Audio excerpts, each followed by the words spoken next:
Ito'y may kasang gasot, at talo, nga panagkasangay, ayaten tayo, nga patugot, isarat, anak isarat, by the Apulakay, the late President Ferdinand Edralin Marcos, hanlaan ngayon tayo lagipon. Noon na dagiti legacy nga imbati na kada tayo. No dikit di lagipon tayo pa'y di kinailokano tayo. Amo tayo, tinawad-tawan nga hintay, celebraran, no lagipon. Iti panagkasangay, dito'y paborito nga anak isarat. Kung kastamat, iti every individual, tinawan-tawan, mintay lagipan, iti panakayanak tayo. Kada ito'y nga kundaway,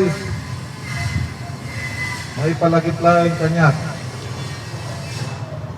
nga mukasado iti kinatipker, kaya pinalisto nga desisyon dahil di late President Ferdinand Edralin Marcos.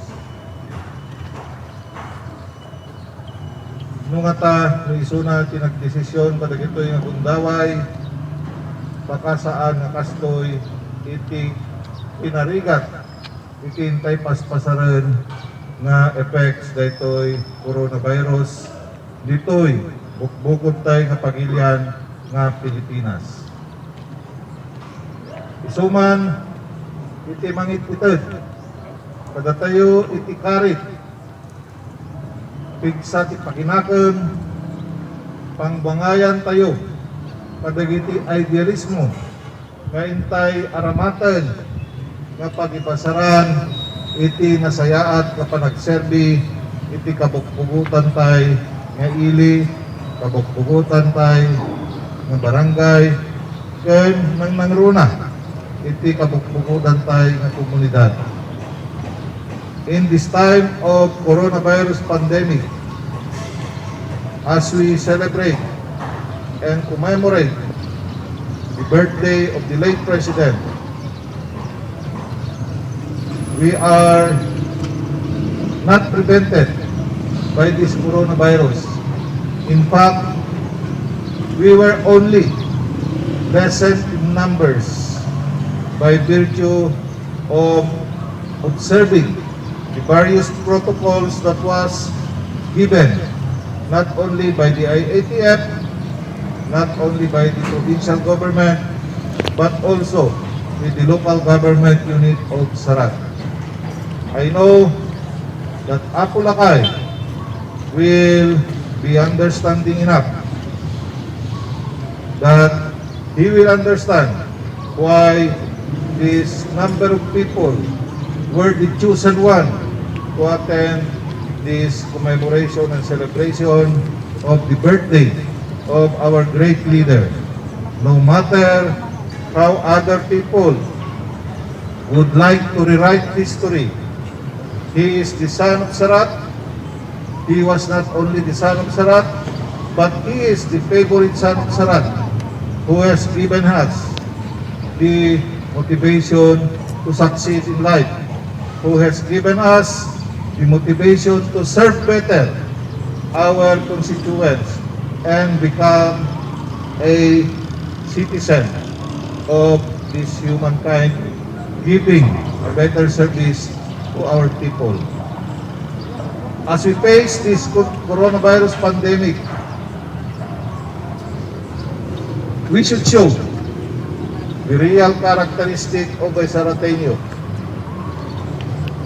Magkitaan tayo, iti naglablabas, dagiti apo tayo, dagiti apo tayo, niya po nga Sarateño does not give up. Fighter, niya po nga Sarateño. This will show that the Sarateño will stand. We will stand together fighting this coronavirus. We will stand together in diminishing the spread of this coronavirus.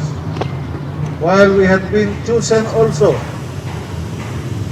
as one of the areas here, if not the area in Ilocos Norte, where the spread of coronavirus has been in the last few weeks, we were in the limelight because of the spread of the disease.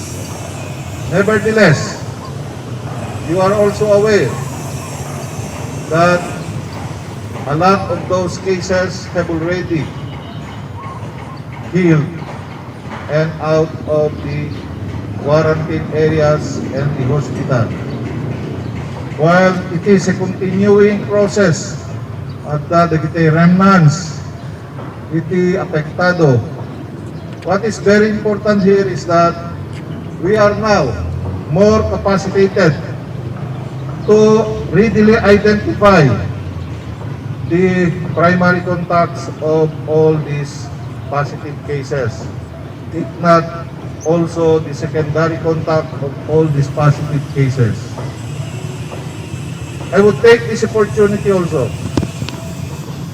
to remind our barangay officials and also the employees of the local government unit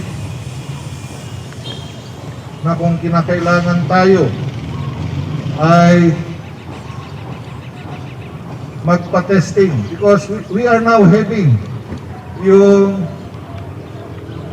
testing dito sa Bagatan Tikarayan, and I hope that yung RHU team natin ay hindi mapapagod, yung ating PNP ay hindi mapapagod. So I remind lahat ng ating mga kababayan, much more to our barangay officials, that they will subject themselves for the testing.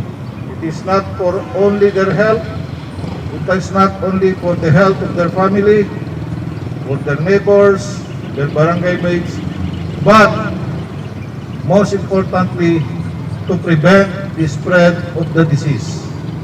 I know and I'm sure that after this, we will become victors. Because, as what they say, the Sarateños is a fighter, and only the quitters loses the game. So, I encourage everybody to follow all the protocols, especially the minimum standard of practicing health protocols. These protocols will save us. Stay safe, apo nga kailan, and join us in preventing the spread of the virus. Apulakay, you are looking after. Please guide us. Give us the wisdom, your wisdom. Share us your good wisdom so that we may be able to lead our town Sarat victorious at the end of this corona pandemic. Happy birthday, Apulakay.